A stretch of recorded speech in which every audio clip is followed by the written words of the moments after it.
Hello and welcome to episode 108, I think it is, of 10,000 Stitches podcast, a relatively infrequent podcast all about the joys of knitting. My name is Andy. Thank you very much for joining me today.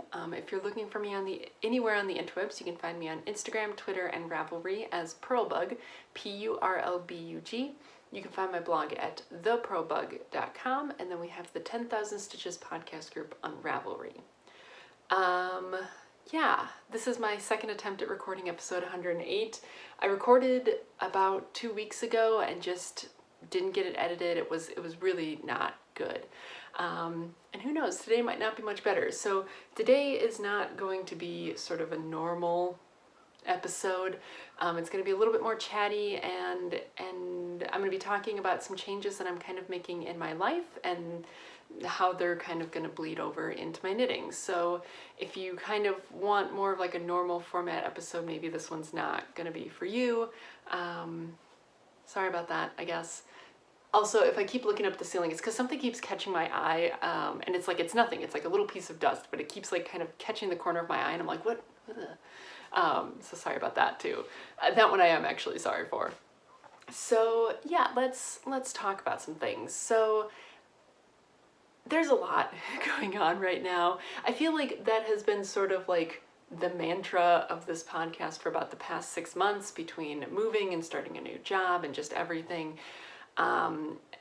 Because it seems like this change in my life has been harder than past ones. And I don't know if it's just because I'm older now or what the deal is, but it just seems like moving to Alabama and sort of like trying to get myself resettled and reestablished has just seemed harder than in the past, like when we moved to Virginia. I don't know why. But, and of course the changes don't stop coming. So big exciting news, I'm not pregnant. First of all, yay, not pregnant. But we have made a big expensive life commitment, which is that Wesley and I are buying a house. Yay! So we are going to be moving probably in August. I say probably because the house is currently under construction. So like, I guess when you buy new construction, there's not, like, your closing date is not necessarily as firm maybe as it would be if you were buying an existing house. So yeah, we bought a house. I just went over there yesterday and the drywall has finally gone up. So there's drywall in the house now. If I can find it, I'll try and put up some pictures. I think I might have a picture of somewhere in the inside of the house before the drywall went up, and then a picture of the house now with the drywall up. If I can find those, I'll put those in here. But yeah, it's really exciting, but it is just a lot of stress. And it's a lot of stuff that we didn't know you had to do. Like, there's just so much more to it than I think we realized. Not that like buying a house is ever easy, but it's like there's just been so much more than we thought that would be going into it. So that has been taking up a lot of energy and time lately, and I think we'll be taking up a lot of brain power basically for the rest of the summer. So I guess the way that pertains to the podcast, other than the fact that you will eventually see a new background, is that I don't think I'm going to be doing any knit-alongs through the summer, just because I just don't have the energy for it. Like, I just don't have the mental resources to devote to it, so it's just not gonna happen. So, but yeah, it's exciting and scary. Like, this is like the most adult thing I think we've ever done. We've never really put down roots anywhere that we've lived, and so yeah, we're doing that.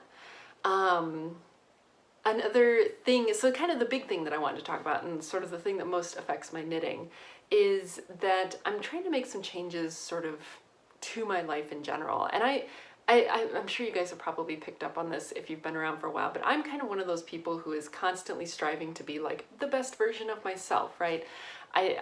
No one is a harsher critic of me than me, and I know this, right? And I appreciate when you guys tell me to like go easy on myself, because life is genuinely a little bit crazy for me. And this is sort of my attempt to go a little bit easier on myself, right? So I'm always striving to be the best possible version of myself, and I think sometimes in doing that, I wind up coming against this sort of, okay, let's back it up a little bit. So I would say that one of my biggest sort of character flaws, I guess, is that I have a problem with commitment, but I don't mean commitment, I think, in the way a lot of people mean when they say like they have a problem with commitment, right? So I don't have a problem with like commitment in my job or in my relationships or like finances or anything, right? Luckily, those areas are fine, right? I have no fear of commitment in relationships. I stick in jobs for a long period of time. So like, that's not what I mean when I say commitment.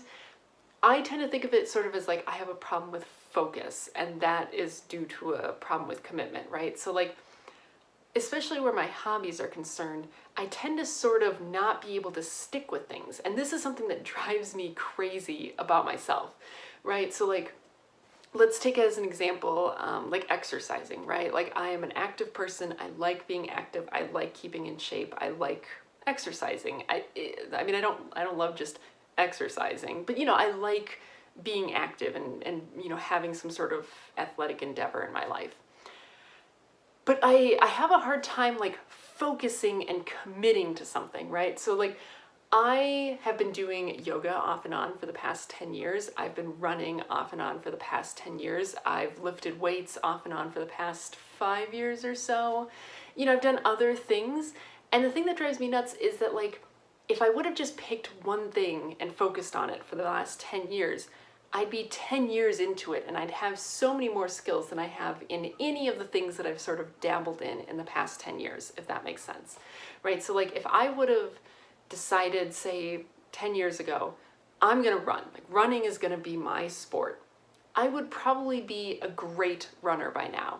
And instead, I'm just sort of like a meh runner. Actually, I've had problems running lately because I think I have some problems with my feet. So like, maybe running isn't a good example, but like, the fact is that like, if I'd been able to stick with running for 10 years, I'd be a good runner by now. And instead, I'm just meh. If I had stuck with yoga for 10 years, I'd be good at yoga, I guess, by now. But like, I haven't, and so I'm just meh at it, right? Like, that's a thing that sort of drives me nuts.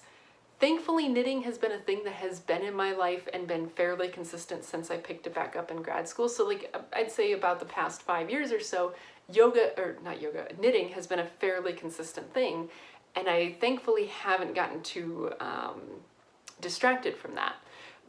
But like, a lot of the rest of the areas of my life, which are not relationships and work, I have a hard time with this sort of focus. And I think for me, it comes from sort of this paralysis of possibilities is kind of the way that I like to think about it, right? So, and this does impact even my knitting. And so like, to put it in, sort of a knitting framework, right? I will sometimes get on Ravelry and I will browse the hot right now patterns, or whatever, the pattern browser page. And I'll, sort by popular or whatever. And I'll just look at different patterns that are popular at the moment, which I don't think that is by itself a bad thing. Like, how else are you supposed to find new things to do? But like, sometimes I'll be doing that for like half an hour. I'll just be browsing what other people are making, or like, I will, sort of be interested maybe in something, and I'll spend an hour browsing the project pages for no good reason, really. And then I get to the end of that and I'm like, I could have been knitting for the past hour, or I could have spent 5 minutes browsing, Ravelry, and maybe saw something and been like, that looks interesting. Like, let's bookmark that to come back the next time I'm looking for a project. And I could have spent 5 minutes doing that and then 55 minutes knitting. And instead, I spend a bunch of time basically not doing anything on the internet and no time knitting, right? And especially now that I don't have as much free time, like, wasting time like that is really frustrating for me, because it means that I basically wasted that hour. And I know that not every hour can be a productive hour, but like, especially like that, it's like, I would have rather been knitting. And the same thing happens, in a lot of different aspects of my life, right? So like, going back to like exercising, like I'll spend an hour, researching like, what is the best weightlifting routine? And it's like, okay, that's a fruitless endeavor. Like, you could have just gone to the gym for an hour and that would have been a better use of your time. Like, literally doing anything at the gym for an hour or going out for a walk for an hour would have been a better use of your time than sitting down and just being sort of like, by all the possibilities of what you could be doing.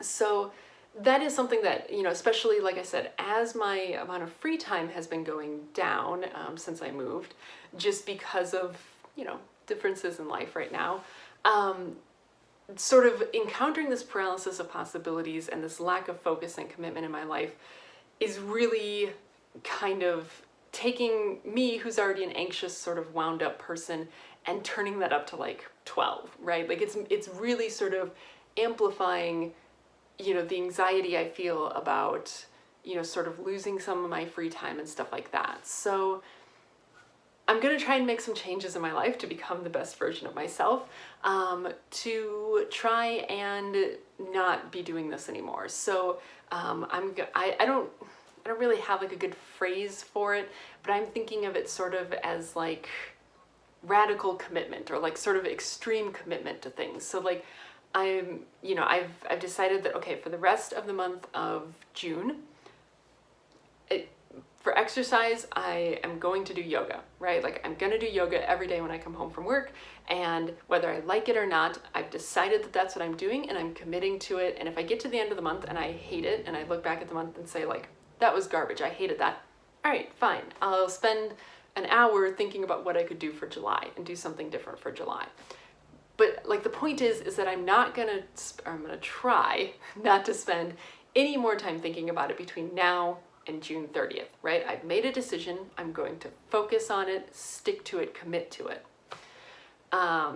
Same way, sort of like another place where I sort of get stuck with this is like looking up recipes. Like, it's like, no. You just need to decide something, and like whatever food is in the fridge, you've made a commitment to that and you need to eat it, right? Even if you decide you don't like it or something like that. Like, I need to stop sort of seeking novelty all the time and instead just commit to like the things that I've already decided on. And so how that sort of impacts my knitting is that I am going to sort of take monogamous knitting to its extreme endpoint. And I basically am going to work on one project and one project only, with a little asterisk, until it's done, right? Obviously, that's not entirely true, right? The asterisk is basically like, I will still have my pair of socks that will live in my drawer at work, and I'll work on those kind of during meetings and stuff. But even those like don't get a ton of time spent on them. But basically, like, if I'm at home, I'm gonna be working either on my one project, or I guess maybe on like my crochet blanket, which I haven't touched in months. Let's not talk about that. But basically, like, I have one project to work on, and that's what I'm going to be working on. And I'm hoping that this will make me enjoy the process of that project more, and it will probably make me feel more productive, even if I'm not actually more productive, because, you know, if I have a limited number of time and I'm splitting it among 3 projects, or if I'm focusing it on one project, obviously if I'm focusing it on one project, I'm going to hit FOs more frequently, even if I don't necessarily finish more FOs in a given time period, if that makes sense. So that will be good. I also find that I tend to sort of, for me, it's what makes me lose interest in a project is not so much like the amount of hours that I actually spend knitting on it, but more so the amount of calendar days that it's on the needles, right? Like, if I have something that's on the needles for 6 months, it's done, right? Like, it's never getting finished. It doesn't matter if, like, I could have something that's on the needles for 6 months that I spent 100 hours total working on. Or I could have something that's on the needles for 6 weeks that I spent 100 hours total working on. And like, at 6 weeks, I probably won't be sick of it, but at 6 months, it's like, nope, it's getting frogged. Like, it's a weird thing about me. Like, what really makes me lose interest is the amount of calendar days, not so much the amount of time that I spend working on something, if that makes sense. So currently I have 3 sweaters on the needles, which is obviously not great for this. So my focus is going to be, okay, like, let's sort of snowball this process. So let's finish the one that's closest to completion. And like, I'm gonna work only on that. And then let's move to the next one, and I'll finish that one, and then the next one.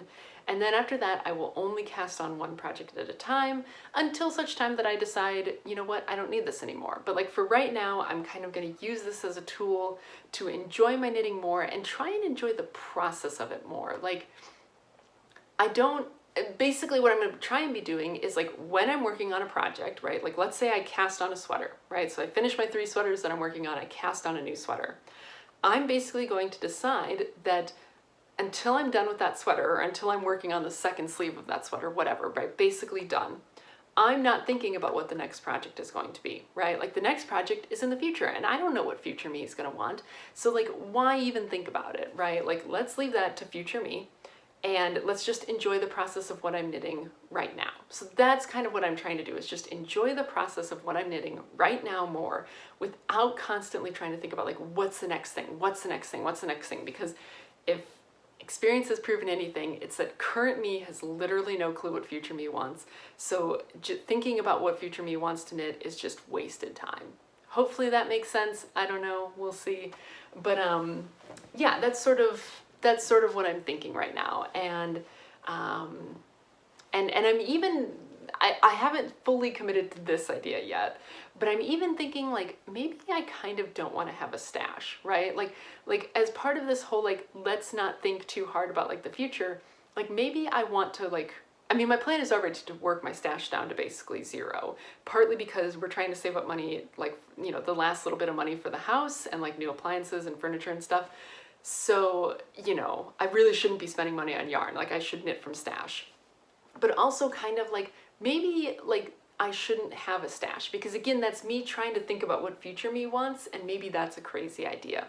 I don't know. I haven't fully thought that one through yet, but that is another thought that I've had. Like maybe I should commit so much to being a monogamous knitter that I shouldn't have much in my stash. Obviously, with the exception of like sock yarn and stuff like that, because you can never have too much sock yarn, and sock yarn is fun, and it's a nice thing to buy like when you're on a trip or something, because you can get like one skein and, you know, make a crazy pair of socks out of it, and it's no big deal. But yeah, like I shouldn't maybe be stockpiling sweater quantities worth of yarn, because past experience has shown that I will have a hard time using them, because I'll change my mind about the thing that I bought them for. Not that I've ever done that before. Anyway, so let's talk about the project that I'm going to be focusing on first, and that's kind of the only thing I want to talk about knitting wise. But hopefully this might also let me do more sort of frequent episodes, because they'll be shorter probably, because I'll only have one thing to talk about, and I can sort of, you know, keep you guys a little bit better updated about the process of going through these things. I should mention that anything that will be linked, which will basically just be a couple things, will be linked right below the video, wherever you're watching, whether on YouTube or the blog or Ravelry or anything like that. It'll be linked right below the video. So what am I working on? So the first project, the project that's closest to completion, and I want to get off the needles first, is my striped cardigan, which is the, oh my gosh, I'm going to butcher this name again, the Mon Petit Gilet Ray. I don't speak French, sorry. My little striped cardigan. I'll put the name on the screen in one of these corners, it'll be somewhere. And this is a free pattern on Ravelry, and it is a pretty, I don't know, it's a popular pattern, I guess, like a lot of people have made it. And it's an interesting one, because if you're not familiar with it, it's only written for one size, and it's basically someone took their sort of recipe for knitting a sweater and made it into a PDF and published it, right? And so, and it's free, right? So like you get what you pay for, definitely. And a lot of people have sort of customized it and made extensive project notes, which I used, and I've also made a lot of notes on my project page. So I'll link to my project page as well, so you can see notes that I've made, because I've made a lot of modifications to this as well, and I'm super duper loving it. So this is where we are. We have an entire completed body, and I'm about halfway through one of the sleeves. So that's where we are. Doop, doop, doop, doop. Some changes that I have made, and I think I've talked about these in the past, but again, because I've recorded once that I never posted, I'm not entirely sure, but I knit some short rows. After I did the ribbing, I did some short rows. You can kind of see those there before I started the stripes. I added an extra set of increases compared to what's in the pattern, because I am just a bigger person, and I made the body longer, but that's sort of a default for me. Another thing that I did differently is I knit all of this ribbing at the bottom separately. So I cast on for all of this ribbing, and then I knit the ribbing. Oh, foot cramp. Ow. Don't you just hate that? So I knit all of this ribbing separately, and then I Kitchenered all 230, however many stitches I think, to the bottom of the sweater, because I just really wanted that nice clean cast on edge. Like how nice does that look? And I know a lot of people with this, they do a tubular bind off to make it look a little bit nicer. To me, I can never get tubular cast-ons or bind offs to look good anyway. And especially like once I started thinking about it, I was like, okay, But like to do a tubular bind off, you basically Kitchener all of those stitches together, right? So whether I'm Kitchenering 230 stitches for the bind off or Kitchenering the ribbing directly to the body, I'm still Kitchenering across that entire thing. So like, what difference does it make, right? So yeah, so I did that. Another difference is that I am currently knitting the sleeve flat. So there's my sleeve. And that's just so that I don't have any issues with my gauge changing, right? Because the body of the cardigan is knit flat. I figured I should also knit the sleeve flat, and that way I don't have to worry about my gauge, you know, the round versus flat changing. And it also lets me keep carrying the yarn up the side the same way that I did for the body, which is the neat little method that I found that looks super duper neat and tidy on the edge there. I think I linked that on my project page. But I will also try and link it below as well in case you want to go directly to that. It's a really handy little method. And it's what is allowing me to use 3 different colors and not have to have a bunch of ends to weave in. So yeah, and all of this yarn is Baracco Ultra Wool Fine, which is 100% superwash wool. It's a fingering weight wool, and the 3 colors that I'm using, I'm not sure what the name for this gray color is, but it is color 53108. And then the other 2 colors are 53139, which is this sort of teal color, and then 5329, which is this sort of gold color. Otherwise, I'm knitting the body on a US 4, which is a 3.5 millimeter needle, and then all the ribbing on a US 2.5, which is a 3 millimeter needle. And I'm pretty sure those are the same sizes called for in the patterns. So yeah, I am really, really loving it. The only thing that I would maybe change, and I'm not entirely sure that I would actually change this, but something I'm thinking is, you know, as I'm kind of knitting this sleeve, I've been trying it on, and I think the sleeve might wind up being a little bit big. And like, don't get me wrong, I would rather that the sleeve have a little bit extra room than like not enough, right? Like, too tight sleeves are the bane of my existence, because I mean, can't contain these guns. But seriously, like, too tight sleeves suck.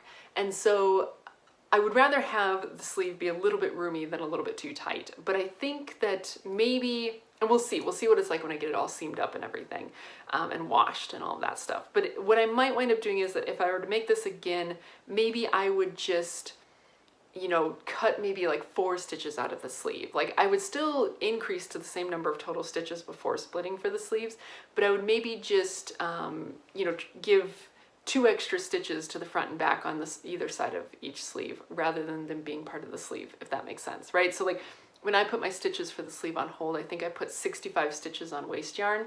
So instead I would maybe do 61 and add 2 to the front on that side and 2 to the back on that side for each sleeve. That makes sense. But yeah, otherwise I'm really liking it. Like I said, I'm about halfway through the sleeve. I think I'm almost to the point where I'm done doing the stripes, because I'm gonna only do the stripes as long as there are stripes on the body, and then do the rest of the sleeve in just the gray. So because I want the sleeves to be a little bit longer than the body, because I have long arms, but I can sort of put this on and show you guys sort of what it looks like.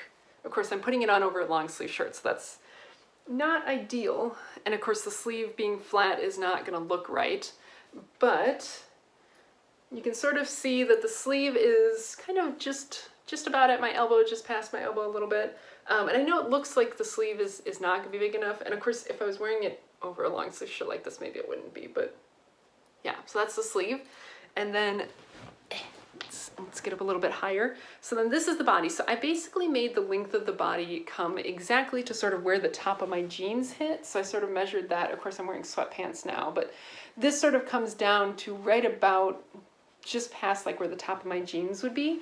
So it's not a terribly long sweater, but it is sort of long enough, right? It'll be long enough to cover, you know, the top of my jeans. And of course, you know, I say this all matter-of-factly, but like what I've heard is that, of course, you know, superwash yarn will tend to grow lengthwise. So I kind of, foot cramp, why are you doing this?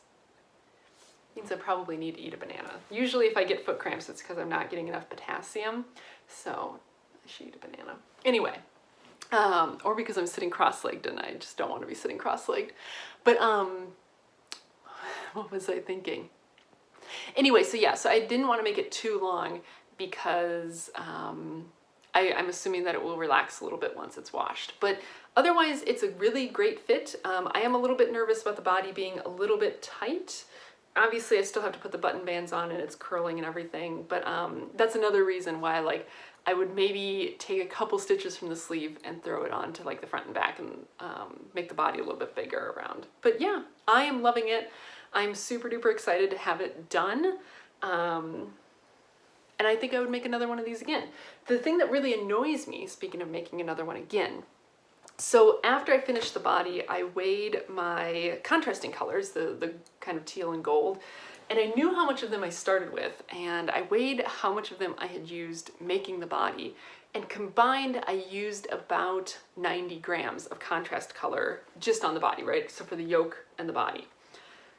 Which is kind of annoying because I'd kind of been hoping that maybe I would be able to make one of these with only one skein of contrasting color. And that is apparently not going to be the case. So definitely for me, with sort of the size that I made this sweater, it would definitely need at least 2 skeins of contrasting color. Probably, I'm thinking just about 2 skeins. Like I think I'll have some leftovers because like I have this much left of the contrasting colors and like I'm almost done with the stripes on the first sleeve, so I think I'll have some extra. So it's maybe like I would need 1.5 skeins, like about 150 grams of contrast color, and at least 200 grams, I think, of the main color, because I have about this much main color left right now, but I still, you know, like I said, I'm gonna do the bottom portion of that sleeve all in gray, and then I still have the other sleeve to do. So yeah, I had kind of hoped that it would maybe be a 2 main, 1 contrasting color sort of sweater, but it looks like it's going to be more of like a 2 and 2 sort of scenario. But whatever. I'm still really loving it, and I definitely think I would make this pattern again, especially with sort of the modifications I've made. Yeah, I'm really liking it. But that'll have to wait because, yeah, like I said, this is going to be the first one that I finish up, and then after that, I'm going to try and finish up my lightweight raglan pullover, the sort of top-down version that I'm doing. And then after that, I actually cast on a poly recently, the poly cardigan. And so that'll be the third one that I try and finish up before I start any new projects. So yeah. But yeah, I think that's going to be kind of it for me. Keep this under 30 minutes. Hopefully it'll be easy for me to go ahead and edit and get it up tonight.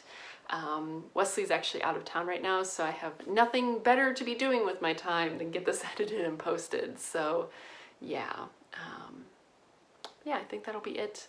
So thanks very much for hanging out with me. Thanks for sticking around through sort of the, you know, crazy upload schedule. I know I've said that before. I'll say it again, I'm sure. But yeah, hopefully once, you know, things settle down, things will actually settle down. We'll see. But that's going to be it for me today. Thanks very much for hanging out, and I will see you guys again next time. Bye.